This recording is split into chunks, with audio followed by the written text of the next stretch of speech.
Tata steel रो करिश्मा कमाल करिदेला। Tata steel काउंसिलरों को भूतई देला एवं सांबादिक माननकु खेड़ई देला। टाटा स्टील रो बड़ो गेम प्लान स्थानीय लोकों को केमिति हताश करुछि एवं स्थानीय सांबादिकों को केमिति हातरे रखुछि आजिरो भिडियो रे आसंतु जानिबा। फेब्रुआरी 11 तथा रविवार दिन जोड़ा सहरर सेंट्रल ग्राउंड रे खेला जाउथिबा media Maitri cricket tournament Tata steel company पक्षरु प्रति वर्ष एही मीडिया मैत्री मैच आयोजन करा जाउथिबा बेले एथिरे बड़बिल जोड़ा चंपुआ कोइडा एपरिक केन्दुझर जिला मुख्यालयर विभिन्न गणमाध्यम रे कार्य करुथिबा सांबादिक माननकु नै सेमानंक मध्यरे परस्पर मैच आयोजन करा जाय थाए।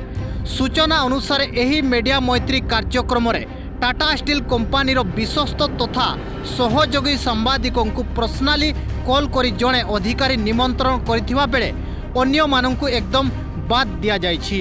हौ सेटा कंपनी रो निजस्व व्यापार से काहाकु डाकिबो काहाकु न डाकिबो सेटा तारो निजरो मामला। किंतु जोड़ा खणी मंडल रे शह शह वर्ष धरी राज करि आसुथिबा एही बहुराष्ट्रीय टाटा स्टील कंपनी जोड़ावासी को भकुआ बनै आसुथिबा अनेक किछि गणमाध्यम रे खबर प्रसारण हेई आसुछि। एही कंपनी वार्ड सभारे जोड़ा पौरांचलर पिला माननकु चाकरी देव कही स्थानीय काउंसिलर को हाथ करी पुलिस छावनी रे वार्ड सभा को सफल करिदेला। हेले निज काम हेबा परे लोकन को चाकरी देबा तो दूरर कथा काउंसिलर को धराई देला सोनपाम्पुड़ी।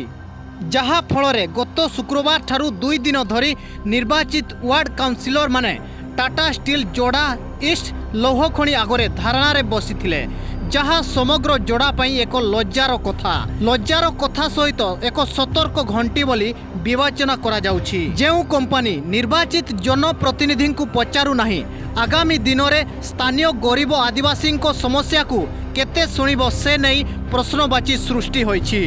अवश्य निर्वाचित काउंसिलरों धारणा खबर कागज रे किछि किछि देखिबाकू पाइलु मात्र अन्यान्य बड़ बड़ मीडिया बंधु टाटा स्टील कंपनी रो मीडिया मैत्री योजनार लाभ उठाई टाटा स्टील रो मित्र साजिबे ना धारणार निर्वाचित काउंसिलरों स्वर हेबे से नहीं आगकू आमे आउ एक रिपोर्ट आपनकू देखेबू। धन्यवाद।